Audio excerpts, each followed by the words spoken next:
कमाल है। जी हां, इसी पटल पर आपका स्वागत और कुमार आदेश का प्रणाम। कभी कभी इतिहास किसी बड़े शहर से नहीं निकलता, किसी बड़े परिवार से नहीं निकलता और नहीं हमेशा उस खेल से निकलता है जिसके बारे में देश सबसे ज्यादा चर्चा करता है। इतिहास निकलता है एक छोटे से शहर से भी, एक साधारण परिवार से भी, और उस इंसान से जो हार मानने को तैयार नहीं होता। आज की कहानी एक ऐसी ही बेटी से है। उस बेटी की शानदार कहानी अब आपके सामने है और उस बेटी का नाम है अस्मिता। अस्मिता डे। अस्मिता डे त्रिपुरा की बिलोनिया गांव की रहने वाली हैं और उन्होंने ग्लासगो कॉमनवेल्थ में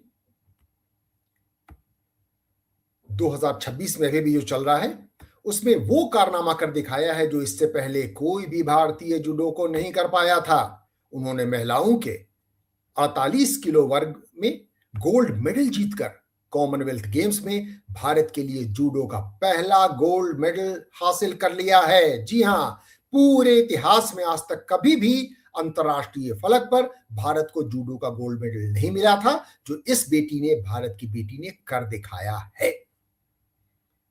और ये एक ऐसी कहानी है जो सिर्फ गोल्ड मेडल की कहानी नहीं है। यह कहानी है सपना देखने की, संघर्ष करने की और अपने सपने को सच करने की। एक छोटे से शहर से आने वाली ये बेटी ने अपने बड़े सपने को बिल्कुल तय कर लिया है, सच कर दिया है। और देखिए तो कितनी रोचक कहानी है। रोचक कहानी इस तरीके से कि अब आपको हम बताते हैं कि आखिर ये जो बेटी हमारी कहां से आती है और कैसे इसने बड़े फलक पर एक अपना इतिहास रचा। दरअसल ये जो हमारी बेटी है अस्मिता, ये त्रिपुरा की आती है। त्रिपुरा ऐसे ही एक छोटा सा उत्तर पूर्व का राज्य है। उसी त्रिपुरा के, साउथ त्रिपुरा के बिलोनिया से आती हैं अस्मिता।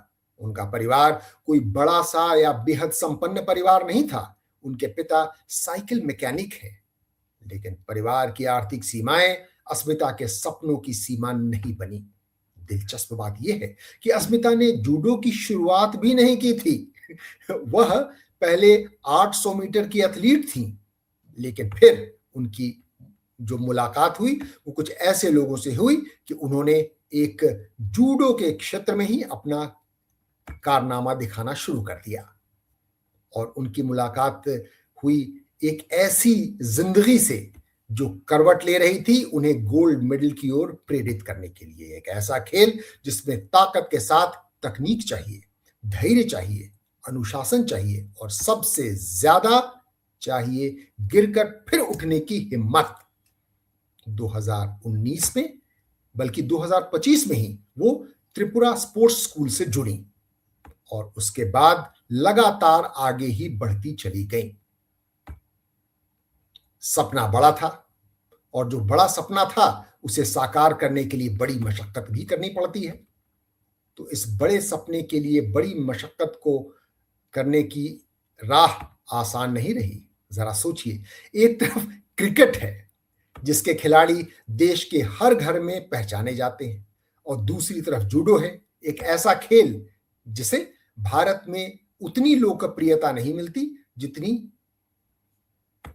क्रिकेट को मिलती है। लेकिन अस्मिता ने लोकप्रिय रास्ता नहीं चुना। उन्होंने क्या किया? उन्होंने अपना रास्ता चुना एक ऐसे खेल के लिए जो कि उनका अपना सपना था। उन्होंने अपना सपना चुना और उन्होंने अपना खेल चुना। धीरे धीरे मेहनत उन्हें उस मुकाम तक पहुंचाया जहां पहुंचकर वो देश का नाम रोशन कर चुकी है। वो सिर्फ मेहनत नहीं कर रही थी, वह अपने साथ एक सपना भी लेकर चल रही थी, भारत के लिए गोल्ड जीतने का सपना। और फिर आया ग्लासगो कॉमनवेल्थ गेम्स 2026। ग्लासगो में महिलाओं का 48 किलोग्राम वर्ग में जूडो में प्रतिनिधित्व करने पहुंची अस्मिता। और सामने जो फाइनल मुकाबला हुआ, बड़ा ही कड़ा मुकाबला था फाइनल का, उसमें कनाडा की हेडी क्वैक को उन्होंने हराया। लेकिन अस्मिता दबाव के बावजूद झुकने से इनकार करते हुए अंत में उन्होंने मुकाबला 2-1 से अपने नाम कर लिया। और जैसे ही जीत पक्की हुई, एक नया इतिहास लिख दिया गया। भारत का कॉमनवेल्थ गेम्स जूडो में पहला गोल्ड। एक पल के लिए सोचिए तो,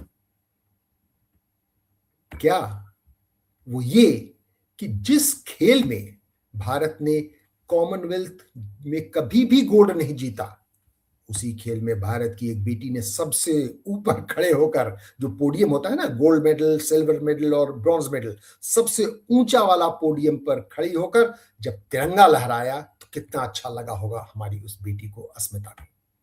लेकिन असली जीत मेडल से भी कहीं बड़ी है।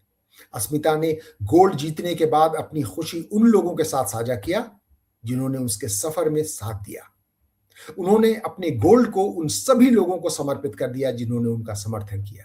उन्होंने उत्तर प्रदेश पुलिस में भी नौकरी देने के लिए उत्तर प्रदेश पुलिस को भी धन्यवाद दिया। लेकिन अस्मिता की कहानी का सिर्फ यही मामला नहीं है। उनका सबसे खूबसूरत हिस्सा शायद यह है कि उनकी मंजिल सिर्फ कॉमनवेल्थ गोल्ड नहीं है। जी हां, इस गोल्ड को जीतने के बाद उनकी नजर आगे है। उनका अगला बड़ा सपना है ओलंपिक में भारत के लिए गोल्ड मेडल जीतना। कि अस्मिता डे को आप याद कीजिए, बिलोनिया की बेटी ने जो कर दिखाया सपनों को साकार। तो मतलब ये कि सपनों का आकार आपके शहर से तय नहीं होता, सपनों की ऊंचाई आपके परिवार की आर्थिक स्थिति से तय नहीं होती, सपनों की उड़ान आपके पास मौजूद सुविधाओं से तय नहीं होती। सपनों की असली ताकत आपकी मेहनत, आपका अनुशासन, आपका विश्वास तय करता है। आज अस्मिता के हाथ में कॉमनवेल्थ गोल्ड है, कल शायद उसी हाथ में ओलंपिक मेडल हो, ओलंपिक गोल्ड हो। और उस दिन हम फिर कहेंगे, कौन कहता था कि छोटे शहरों से बड़े सपने नहीं निकलते। क्योंकि सपना छोटा हो या बड़ा, अगर उसे पूरा करने का जुनून बड़ा है तो इतिहास आपका इंतजार कर रहा है। अस्मिता डे को सलाम। और अस्मिता की इस कहानी से एक बात हमेशा याद रखिए कि रास्ता छोटा हो सकता है, लेकिन सपना कभी छोटा मत रखिए। क्योंकि असली कहानी अगर ऐसी है तो फिर हम कहने को मजबूर हैं कि सच में कमाल है। जी हां, ये रोचक प्रेरणादायक कहानी अगर आपको पसंद आई तो हमारे इस चैनल कमाल है को सब्सक्राइब करना मत भूलिए, अगर अब तक आपने सब्सक्राइब न किया हो तो। लेकिन अगली मुलाकात तक के लिए मुझे दीजिए अनुमति। नमस्कार। For more such videos, please like, comment, subscribe our YouTube channel.